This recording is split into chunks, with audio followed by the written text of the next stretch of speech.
Now, Dr. Peter McCullough, if you can hear me, we'd like to just give the opportunity to the audience to ask one or two questions if you can.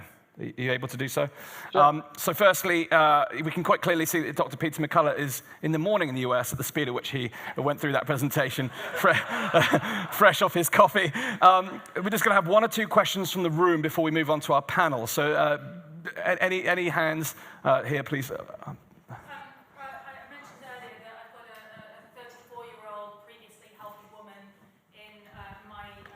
Friend network who has been severely harmed by double Pfizer shot. The symptoms came on straight after the second shot. Shaking, can't walk, can't coordinate her movements. She's in Stoke Mandeville Hospital right now. There's nothing that's coming up on MRI, or nobody seems to be able to give her any explanation. Have you got any recommendations of what she could try or who she could speak to? Thank you. There's an array, I heard the question, there's an array of neurologic injuries. In the Jessica Rose analysis, the non-fatal injuries fall into 4 categories: neurologic, cardiac, immunologic, and thrombotic. And I've seen them in my practice and had to file these reports. We've had 400,000 injuries in the United States. Worldwide, it's probably millions. There are no proven approaches. What I'm doing right now is I'm using low-dose prednisone and then using a drug called fluvoxamine, which has some effect in COVID. It's also a serotonin norepinephrine reuptake inhibitor. Many would add a course of ivermectin. It's all completely empiric right now, but we're extremely worried that these neurologic injuries could be permanent. Okay, thank you for your question. One more question, please. Lady here in the red. Thank you. I'm talking to 7 people who are all injured by the same batch of AstraZeneca vaccine. The problem that they have is that their doctors will not recognize that their injuries are caused by the vaccination. So while that's happening, they can't get any treatment. Is there any recommendation of how patients can get the medical profession to recognize vaccine damage? I think patients need to go public in a strong way.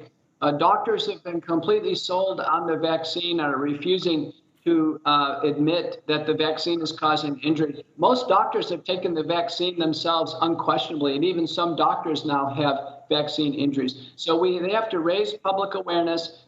They have to push very hard to make sure that their points are noted, and their injuries need to be reported to public authorities. And finally, is there any questions about the treatment protocols that Peter outlined before we move on? Please, Lee. Thank you for your presentation. What is your explanation of why the treatment protocols that you set out have become so politically sensitive, shall we say, with lots of censorship of discussion of these drugs? Why is a kind of good news story, which is that we have cheap, easily available drugs that can be prescribed in the same way we would treat any virus, why is it not happening? Why are we not happy about that? Why is it being suppressed? Well, I can tell you the people are pretty happy about it. I showed you Eric Grimaldi in Italy. They filled the plazas, people cheering because of early treatment works. In the UK, there's actually been rallies where people are holding up signs for ivermectin and hydroxychloroquine. So the people know, and part of this conference is important to spread the word that early treatment works. I can tell you Dr. Berentios and in South America and Dr.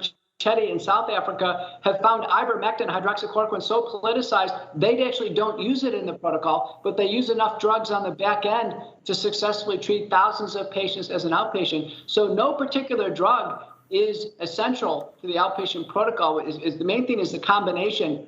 And so when I presented in the Senate, I said it can't be controversial to use a little steroid. We use this in asthma and other inflammatory conditions all the time. It can't be controversial to take aspirin. Clearly, no one would object to some aspirin. I think the suppression of early treatment, which has been uniform, was by design. And I think it was designed to keep people in fear, suffering, and promote hospitalization and death, in order to get the population to accept massive vaccination. I think the suppression of early treatment and the goal of mass vaccination are tightly linked. Okay, thank you. Thank you, Dr. Peter McCullough.